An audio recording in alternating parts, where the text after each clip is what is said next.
দিগন্ত বেলার প্রেমান্দোলন লেখিকা আফরোজা আশা পর্ব ৪১। বাজে জিনিস খেতে নেই আঙ্কেল। মাত্র সিগারেটটা ঠোঁটের কাছে এনেছে ফাহাদ। উপরোক্ত কথাটা কানে ঠেকতেই হাতের গতি মন্থর হলো। ঘাড় নিচু করে শব্দযুগলের উৎসের দিকে তাকালো সে। নজরে এলো গোলগাল চেহারার একটা মিষ্টি পরীর দিকে। দুপাশে ছোট ছোট দুটি ঝুঁটি বাঁধা, পায়ের গোড়া সমান একটা নীল রঙের ফ্রক পরা ছোট্ট বাচ্চাটাকে দেখে চোখ জুড়িয়ে এলো ফাহাদের। ওর দিকে একটু এগিয়ে আসতে নিলেই দেখলো ফোলা ফোলা গাল আর মোটা ভ্রু জোড়া। কুঁচকে গেল বাচ্চাটার। নাকের পাশে গভীর দুটো ভাঁজ ফেলে বলে উঠল, কি বাজে গন্ধ। হাতের সিগারেটটার দিকে দেখলো ফাহাদ। নেশা চড়েছে, টানতে ইচ্ছা করছে, কিন্তু কেন যেন হাত ঝাড়া দিয়ে পেছনে ছুড়ে দিল। আনমনে বাচ্চা মেয়েটার দিকে একটু ঝুঁকলো ফাহাদ। ওর চুলে হাত বুলে কিছু বলতে নিবে, তার আগেই বাচ্চাটা জোর গলায় আর্তনাদ করে উঠল। হকচকালো ও। ওর হাত ঘড়িতে কয়টা চুল আটকে পড়েছে। চুলগুলো তড়িঘড়ি করে ছাড়িয়ে নিতেই দেখলো বাচ্চাটার ফর্সা মুখ লাল হয়ে গিয়েছে। মুখের ভঙ্গিমা দেখে ঠাহর করা যাচ্ছে রেগে গিয়েছে ভীষণ। চোখ মুখ লাল করে ফোলা গালের মাঝে দেবে থাকা ছোট ঠোঁট জোড়া নাড়িয়ে বলল, চুলে টান সহ্য হয় না আমার, তুমি জোরে করে টেনেছো আঙ্কেল, আমার লেগেছে। হাঁটু গেড়ে বসলো ফাহাদ। বাচ্চা মোর আগে গলার অভিযোগটা শুনে ঠোঁটে হালকা হাসি খেলে গেল। একপাশের গাল আলতো টেনে প্রশ্ন করলো, তোমার নাম কি? ব্যাস, ফাহাদের এই প্রশ্নে রাগের আগুনে ঘি পড়ল। নাকের পাটা ফুলে উপরের ঠোঁট দিয়ে নিচের ঠোঁট চেপে ধরল বাচ্চাটা। ওর এহেন মুখভঙ্গিমা দেখে বিস্তর হাসল ফাহাদ। নাকের মাঝে আস্তে করে টোকা দিয়ে বলে উঠল, কি নাম মনে নেই? অবাধ বিরক্তি নিয়ে চিকন স্বর ভেসে এলো অপর পাশ থেকে, বাজে আঙ্কেলদের নাম বলি না। ভ্রু কোচকালো ফাহাদ। একটা বাচ্চা মেয়েকে সমানে বাজে বলে যাচ্ছে। জিজ্ঞেস করলো, বাজে আঙ্কেল কেন? তুমি বাজে জিনিস খাও তাই বাজে আঙ্কেল। ওগুলো বাজে জিনিস না। না বাজে জিনিস, মাম্মা বলেছিল ওগুলো বাজে। 2 ফুটের একটা বাচ্চার জোরালো কথায় দমে গেল ফাহাদ। মাথা ঝাঁকিয়ে বলল, হ্যাঁ হ্যাঁ বাজে জিনিস। তোমার মা বাবা কোথায়? একা একা এই রাস্তায় কি করছো? রাত প্রায় 9টা বাজতে চলছে। সন্ধ্যার দিকে বেলাকে ওর বাড়িতে সামনে নামিয়ে দিয়ে সেই যে আড্ডায় মেতেছিল দিগন্ত, এখন বাড়ি ফেরার প্রস্তুতি নিচ্ছে। রায়হান মাইশার কাছে যাওয়ার জন্য কতক্ষণ থেকে বকবক করছে, সেগুলো শুনেও শুনছে না ও। বাইকের কাছে আসতেই রায়হান আবারও ওকে চেপে ধরেছে। এক রাত বউকে বুকে নিয়ে ঘুমাতেই অভ্যাস হয়ে গিয়েছে ওর, এখন আর বউ ছাড়া ঘুম আসবে না। এসব বলে দিগন্তের বাইকে উঠে বসতে নিলে ওর পেছনে লাথি মেরে দূরে সরিয়ে দিল দিগন্ত। পুনরায় কাছে আসার আগেই বাইকের স্পিড তুলে জায়গা ছাড়ে ও। পেছনে হিসিয়ে দিগন্তকে গালাগাল করতে থাকে রায়হান। রাস্তা দিয়ে সাই সাই করে চলে যাচ্ছিল দিগন্তের বাইক। হুট করে ব্রেক কষল দিগন্ত। বাইক কিছুটা পেছনে এনে থামালো। জোরে ডেকে উঠল, পতাশা বেবি। ফাহাদের প্রশ্নের উত্তর দেওয়ার জন্য সবে প্রস্তুতি নিয়েছিল প্রত্যাশা। পরিচিত কণ্ঠে নিজের নাম শুনে চট করে সেদিকে তাকালো। সহসা মুখ ভর্তি হাসি নিয়ে চেঁচিয়ে উঠল, ভাইয়া। ফাহাদ ভ্রু গুটিয়ে নিল। দিগন্ত বাইক থেকে নেমে ওদের কাছে এসে ছো মেরে প্রত্যাশাকে ছিনিয়ে নিল ফাহাদের কাছ থেকে। ফাহাদ উঠে দাঁড়ালো। এক পলক দিগন্তকে দেখে প্রত্যাশার দিকে দৃষ্টি ফেরালো। অতপর পকেটে দুহাত গুজে টান টান হয়ে দাঁড়িয়ে বলল, পতাশা? তোমার নাম পতাশা? আজব নাম, কখনো শুনিনি। দিগন্ত রাশভারী গলায় ফাহাদকে বলল, এই এলাকায় তোর কি কাজ? ভেঙে দেই পা। ফাহাদ ঠোঁট বাঁকিয়ে বলল, মেইন রাস্তায় গাড়ি নষ্ট হয়েছে তাই এই রাস্তায় আমার পা পড়েছে, নয়তো ফাহাদ দেওয়ানের চুলও তোর বাড়ির রাস্তায় মারাতে আসতো না। প্রত্যাশা দিগন্তের শার্টের কোনা টেনে বলল, ভাইয়া তোমরা ঝগড়া করছো?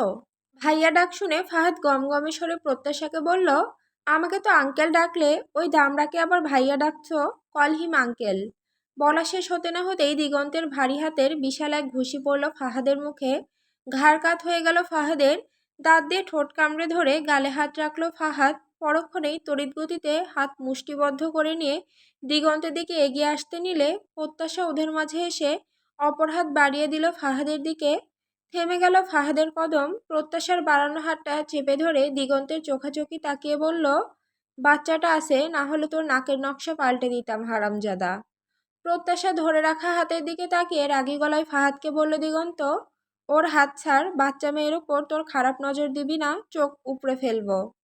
ফাহাদ চোয়াল শক্ত করে ফেলল। প্রত্যাশার হাত ভালোভাবে চেপে ধরে বলল, তুই কে বে? ও তো তোর কেউ না, আমি পেয়েছি রাস্তায়, মাঝখানে এসে দালালি করছিস তুই, শালা হারামজাদা। প্রত্যাশা গোল গোল চোখে একবার ফাহাদকে দেখছে তো একবার দিগন্তকে। এর মাঝেই দূর থেকে ওর নাম ধরে এক নারী কণ্ঠস্বরের ডাক ভেসে এলো। প্রত্যাশা পেছন ঘুরে জোরে চেঁচিয়ে বলে উঠল, মাম্মা, আমি এখানে। দিগন্ত ফাহাদ দুজনেই থমকালো। অতি পরিচিত কণ্ঠস্বর চিনতে দুজনের কারোর ভুল হয়নি। মাত্রাতিরিক্ত বিস্ময়ভাব ছড়িয়ে পড়ল দুজনের চোখে মুখে। ফাহাদের দৃষ্টি সোজা সামনের দিকে চলে গেল। দিগন্ত ঝট করে পেছনে ঘাড় ফেরালো। চশমা নিয়ে বের হয়নি মনা, দূরের সবকিছু ঝাপসা দেখছে। দোকানে আইসক্রিম কেনার ফাঁক হতেই হাত ছেড়ে বাইরে চলে এসেছে প্রত্যাশা। পাগল হয়ে মেয়েকে খুঁজছে মনা। নাম ধরে ডাকছে আর রাস্তার মানুষজন পেলে তাদের জিজ্ঞেস করছে। দূর থেকে প্রত্যাশার গলা শুনে ছুটে এদিকে চলে আসলো ও, কিন্তু কাছাকাছি আসতেই পা জোড়া থেমে গেল। সামনের দুই পুরুষকে দেখে চোখ ভিজে এলো ওর, শরীর এক জায়গায় আটকে গেল। প্রত্যাশা মনাকে দেখে আবারও মাম্মা বলে চেঁচিয়ে উঠল। সেই ডাক কর্ণকুহরে পৌঁছাতেই দুপাশ থেকে দুজন প্রত্যাশা ধরে রাখা হাত ছেড়ে দিল। ছাড়া পেয়ে প্রত্যাশা মনার কাছে দৌড়ে এলো। দিগন্ত মনার দিকে ঘৃণার চোখে চেয়ে থাকলো কিছুক্ষণ, পরপরই চোখ সরিয়ে প্রত্যাশার দিকে তাকালো। শরীরের শিরা উপশিরায় আগুন ঝলকে উঠল ওর, দাঁতের পেছনের ফলে মাথার রগগুলো ফুলে উঠল। রাগে ক্ষোভে ভয়ঙ্কর হয়ে উঠল ওর চোয়াল। হাত মুষ্টিবদ্ধ করে নিয়ে পাশে গাছে সজোরে আঘাত করল। চামড়া থেঁতলে রক্ত বেরিয়ে এলো হাত থেকে। সেই ব্যথা উপলব্ধি হলো না দিগন্তের। ঘৃণায় অন্তর বিষিয়ে উঠেছে ওর। মাথা কাজ করা বন্ধ করে দিয়েছে। পাশ ফিরে থুতু ফেলল। তারপর আর কোনো দিকে তাকানোর প্রয়োজন মনে করল না, বাইক নিয়ে চলে গেল। পেছন থেকে প্রত্যাশা ভাইয়া বলে কয়েকবার ডাকলো দিগন্তকে। সেই ডাক দিগন্তের নিকট অসহ্যকর ঠেকল। ফাহাদ সেই তখন থেকে নিস্তুপ হয়ে দাঁড়িয়ে মনাকে দেখছে তো দেখছেই। অনেকদিন পর মেয়েটাকে দেখলো। আগের থেকে শরীর স্বাস্থ্য বেড়েছে, সৌন্দর্যতা কমেনি একটু, বরং দ্বিগুণ বেড়েছে। পা ফেলে মনার সামনাসামনি এলো ও। মনা কাঁদছে, চোখ গড়িয়ে অঝোর ধারায় পানি পড়ছে। দিগন্তের ঘৃণা আর সামনের বহুকাঙ্ক্ষিত পুরুষটাকে দেখে ভেতরে দম আটকে এসেছে ওর। ফাহাদ প্রত্যাশার দিকে ইশারা করে বলল, ইন্টারেস্টিং, এই বয়সে এসেও সুন্দরী মেয়ে জন্ম দিয়েছে জোনায়েদ তালুকদার। সুখ দেয় খুব। লজ্জায় অপমানে চোখ বন্ধ করে নিল মনা। ফাহাদ দমল না, কৌতুকের স্বরে বলল, যে তোমার পরিচয় করে দিল তার বাপের কাছে নিজেকে বিকিয়ে দিলে, অথচ 4 বছর স্যাঁচড়ার মতো ঘুরলে আমার পেছনে। তোমাদের মতো মেয়েরা পারেও এসব। ফ্ল্যাটবাস ফাহাদ দেওয়ানকেও ঘোল খাইয়ে বাপের বয়সী লোকের সাথে শুয়ে পড়লে। এই, তোমার একবারও লজ্জা লাগেনি? ট্রাস্ট মি, জাস্ট এই প্রশ্নটা করার জন্য হলেও আমি চেয়েছিলাম একদিন তুমি আমার সামনে এসো। ফাহাদের এক একটা কথা মনার কানে উত্তপ্ত লোহা ঢেলে দেওয়ার ন্যায় আঘাত হানছে। আর নিতে পারছে না ও, ডুকরে কেঁদে উঠে বলল, ফাহাদ, প্লিজ প্লিজ স্টপ। উন্মাদের ন্যায় হা হা করে হেসে উঠল ফাহাদ। হাসতে হাসতেই চোখ জোড়া লাল রক্তিম বর্ণ ধারণ করলো ওর। প্রত্যাশাকে মনার কাছ থেকে সরিয়ে ওর চুলের মুঠি শক্ত করে চেপে ধরল। ব্যথায় চোখ খুলল মনা। ফাহাদ হিসিয়ে বলল, তোকে আমি কোনোদিনও ভালোবাসিনি। একটা কুত্তাও 4 বছর একজনের পেছনে ঘুরলে তার উপর করুণা জন্মে। তোর উপরেও করুণা জন্মেছিল আমার। যেভাবে মুখিয়ে থাকতিস আমার জন্য, আসতে দিয়েছিলাম জীবনে। কি করলি তুই? হাসির খোরাক বানালি আমাকে। কি ছিল ওই জুনায়েদের মধ্যে? ওর থেকে বেশি সুখ দিতে পারতাম আমি। ওর সাথেই যদি শুবি তাহলে পুরো ভার্সিটিতে রটিয়েছিলি কেন তোকে ফাহাদ দেওয়ান বিয়ে করবে? এত অন্যায় করার পরও এখনো তোর প্রতি ভেতর থেকে করুণা আসে আমার। কেন জানিস? লোভে পড়ে হিরে হাতাতে গিয়ে কয়লায় মুখ দিয়েছিস। বলেই ঝটকা মেরে সামনে থেকে সরিয়ে দিল মনাকে। সেখানে আর 1 মিনিটও দাঁড়ালো না ফাহাদ। আর বেশিক্ষণ থাকলে হয়তো জানে মেরে ফেলবে ওকে। মনা নীরবে অশ্রু বিসর্জন দিচ্ছে, মুখে কোনো কথা নেই। ফাহাদের মুখ থেকে বের হওয়া তিক্ত কথাগুলো বুকে ধারালোভাবে ছুরিঘাত করছে। পাশে প্রত্যাশা ভয়ে কাঁপছে। ফাহাদ চলে যেতেই মনাকে জাপটে জড়িয়ে ধরল ও। গেট পেরিয়ে বড় বড় কদম ফেলে নিজের ঘরের দিকে যাচ্ছে দিগন্ত। রান্নাঘর থেকে বিকট আওয়াজ পেয়ে হাঁটা থামালো। দিশার আওয়াজ পেয়ে পা ঘুরিয়ে চটজলদি রান্নাঘরে এলো। গ্যাসের চুলায় কিছু রান্না করছে দিশা। তেল ছিটকে ছিটকে চারিদিকে পড়ছে। কানে হাত চেপে ভয়ে চেঁচাচ্ছে দিশা। দিগন্ত এসে গ্যাস নিভিয়ে দিল। রাগান্বিত স্বরে ধমকে উঠল দিশাকে, চুলার কাছে কি করছিস?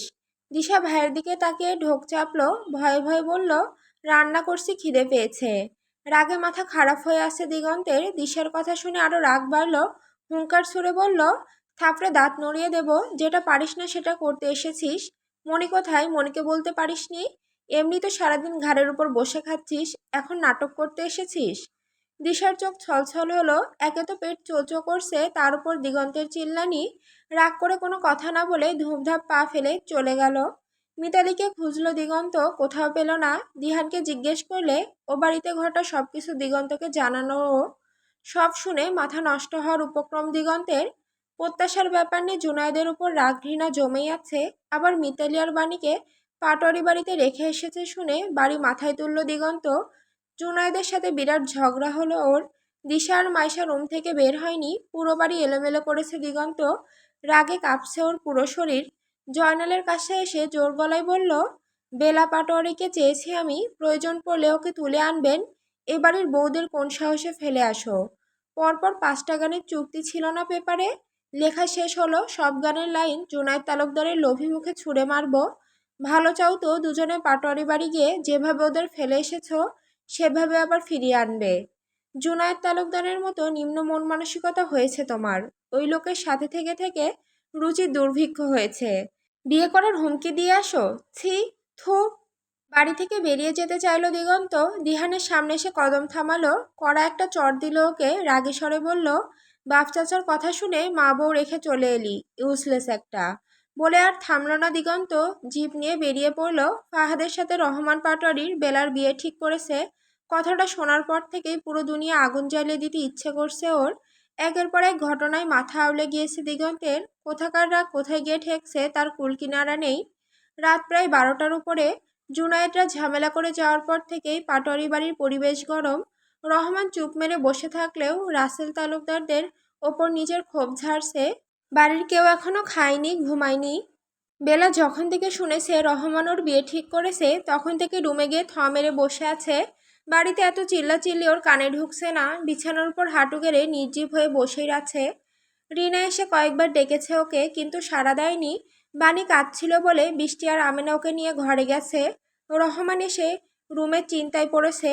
রাসেল ড্রয়িং রুমে বসে মিতালির উপর চেঁচাচ্ছে। মিতালিও চুপ করে ভাইয়ের সব কথা শুনছে। ইতিমধ্যে রহমানের উপর একচোট রাগ দেখিয়েছে ও। বারবার বলেছে বেলার বিয়েও দিগন্তের সাথে দিয়েই ছাড়বে। এই জন্য রহমান কিছু না বললেও রাসেল খেপেছে ওর উপর। জিপ নিয়ে সোজা পাটোয়ারি বাড়িতে আসলো দিগন্ত। সদর দরজা লাগানো কলিং বেলে নিজের রাগ ঝাড়তে শুরু করলো ও। যতক্ষণ না দরজা খুললো ততক্ষণ পর্যন্ত বাজাতেই থাকলো। এত রাতে এইভাবে অভদ্রের মতো বেলের আওয়াজ পেয়ে দরজা খুলল রহমান পাটোয়ারি। দিগন্তকে দেখে রেগে গেল। রহমানকে দেখার প্রয়োজন মনে করলো না দিগন্ত। সোজা বাড়িতে ঢুকে পড়লো, গলা ছেড়ে বেলাকে ডাকা শুরু করলো, বেলা পাটোয়ারি, সামনে আয় বেলা। দিগন্তের চেঁচামেচিতে সবাই এক জায়গায় জড়ো হলো। মিতালি দিগন্তকে থামানোর চেষ্টা করলো, শুনল না দিগন্ত। এক নাগারে ডেকেই চলেছে বেলাকে। রহমান আর রাসেল দিগন্তের এহেন অসভ্যতামি দেখে ক্ষুব্ধ হলো প্রচণ্ড। দিগন্তের আওয়াজ পেয়ে এতক্ষণে ধ্যান ভাঙল বেলার। ছুটে বের হলো রুম থেকে। উপর থেকে দিগন্তকে দেখে ভয়ে আত্মা শুকিয়ে এলো ওর। ভয়ঙ্কর লাগছে দিগন্তকে, চোখ মুখ কেমন বিকৃত হয়ে আছে। ভয়ে ভয়ে নিচে এসে দিগন্তের সামনে দাঁড়ালো বেলা। সঙ্গে সঙ্গে প্রকাণ্ড এক থাপ্পড় পড়ল ওর গালে। ছিটকে পড়ে গেল বেলা। রহমান চেঁচিয়ে উঠল দিগন্তের উপর। তাকে তোয়াক্কা করলো না দিগন্ত। বেলার কাছে এসে জোরালো হাতে ওর চোয়াল চেপে ধরল। দিগন্তের শক্ত হাতের ভারী থাপ্পড় গাল জ্বলে গিয়েছে বেলার। আবার চেপে ধরায় ছটফটিয়ে উঠল ও। দিগন্তের মায়া হলো না তাতে। দাঁতে দাঁত পিষে হিসিয়ে বলল, বেয়াদবের বাচ্চা, নাটক করিস আমার সাথে? তোর বাপ অন্য একজনের সাথে তোর বিয়ে দিতে চাইলো, তখন কি তোর মুখ ছিল না? আটকালি না কেন? অসভ্য মেয়ে, আমার সামনে এসে চোপার জোর বাড়ে তোর, আর বাপের সামনে ভেজা বেড়াল সাজিস। বেয়াদবের ঘরের বেয়াদব। এই, বিয়ে করবি তুই? হ্যাঁ, বিয়ে করবি ওই ফাহাদকে? দে জবাব দে। তোর বাপ ফাহাদের সাথে বিয়ে দিতে চাইলে তুই বিয়ে করবি? উত্তর দে বেয়াদব, না হলে এখানেই খুন করব তোকে।